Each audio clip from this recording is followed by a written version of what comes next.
You deployed Microsoft Sentinel, you connected your data sources, and now your costs are exploding. Your analysts are drowning in false positives, and you are still detecting nothing. And that's very common. Hey, I'm Christopher, security architect at Microsoft, and I've assessed a lot of Sentinel environments that looked exactly like that. Here's the thing. All 5 mistakes happen at different points in how your data actually flows through Sentinel. Fix those mistakes, and Sentinel goes from an expensive log graveyard into an actual SIEM. Let's go. Mistake number 1. Don't onboard everything on day 1. Most people think step 1 with Sentinel is connecting every data source you own. So they do. Every connector in the gallery, all of Azure, M365, every single firewall, every server, everything that your gut feeling tells you to do. Because more is better, right? That's mistake number 1. Because Sentinel bills you for every gigabyte you ingest. Turn on everything, and you're paying premium rates to store terabytes of logs nobody's ever going to look at. Let's be realistic. So instead, onboard for providing logs to a detection you want to build, not for completeness or green project traffic lights, which are all BS anyway. A good mentor of mine once described those project slides as watermelon projects, green outside but red inside. Anyways, start with your highest value sources. Identity first.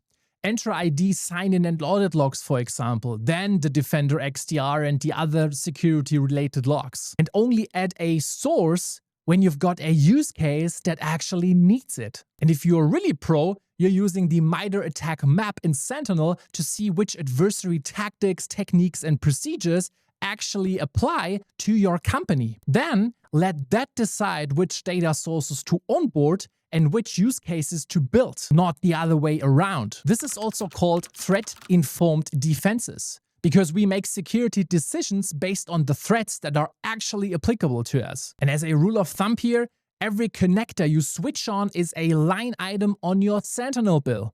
If you can't name the detection it actually feeds, don't turn it on. Mistake number 2, the analytics tier is burning your budget. Okay, so now you're onboarding carefully.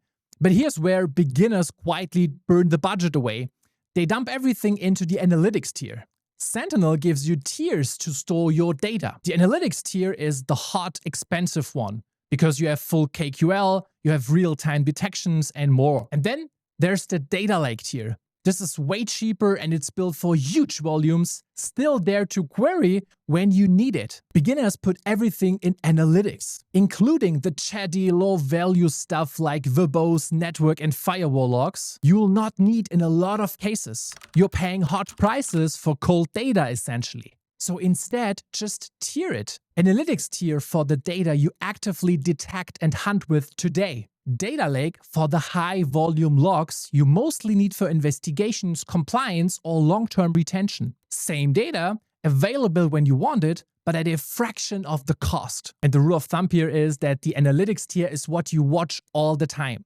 The data lake tier is what you might need in the future. Mistake number 3, your analytics rules aren't set and forget. Now, your data is flowing and it's tiered correctly. So you go into the analytics rule templates, switch on the ones that sound useful, and then you walk away because it feels like you're done, right? You have now established your use cases. And boy, this is completely wrong. The out-of-the-box analytics rules don't know your environment. Untuned, they fire on a lot of things they shouldn't fire on.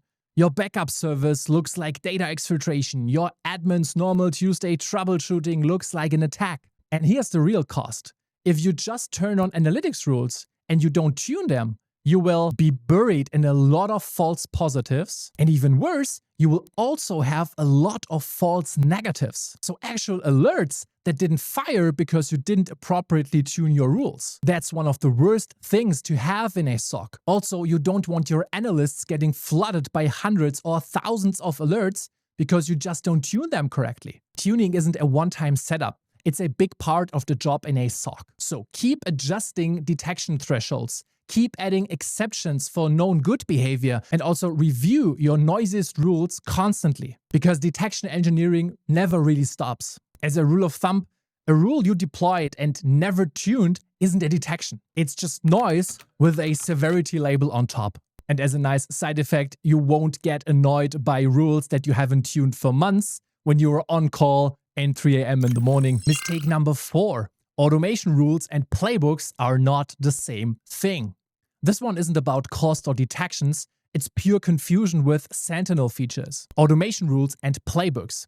Beginners think they are the same thing, but they are really not. So in most sims nowadays, we have this functionality that is called SOAR, which stands for Security Orchestration, Automation, and Response. The main thing here is, as the name suggests, to automate responses to incidents and also orchestrate responses across your environment. Automation rules and playbooks both play a start in that one, but they are different. An automation rule is just existing to make the initial triage faster, for example by assigning an owner, changing the severity of an incident, and so on. It can also trigger a playbook, but it's not a fully fledged SOAR. A playbook is the real SOAR functionality, however. It's super capable, but it's really just an Azure Logic app. So it can, for example, send a Teams alert, disable a user, isolate a device, open a ticket, and so on. That is playbooks. And if you confuse the two, you either try to make automation rules do actions they just can't, or you build playbooks with no clean way to trigger them, for example. As a rule of thumb, automation rules help you organize your triage, while playbooks do the actual response work. And lastly, we have mistake number 5, ignoring Sentinel notebooks. This is very common because it sounds scary to beginners. Sentinel notebooks are just Jupyter notebooks, which is Python, and those are wired straight into your Sentinel data.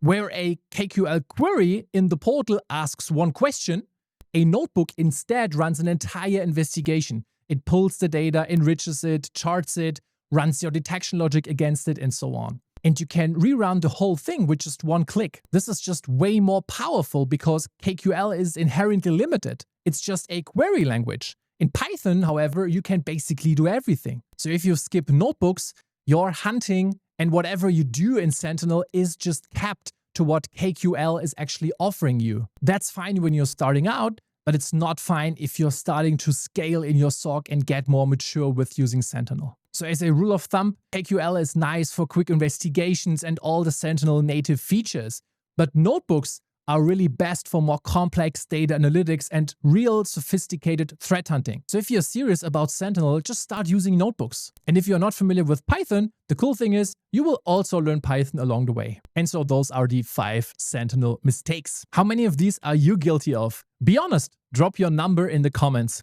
And if you want to get deeper in Sentinel or Microsoft security services in general, just check out those playlists. See you in the next one very soon.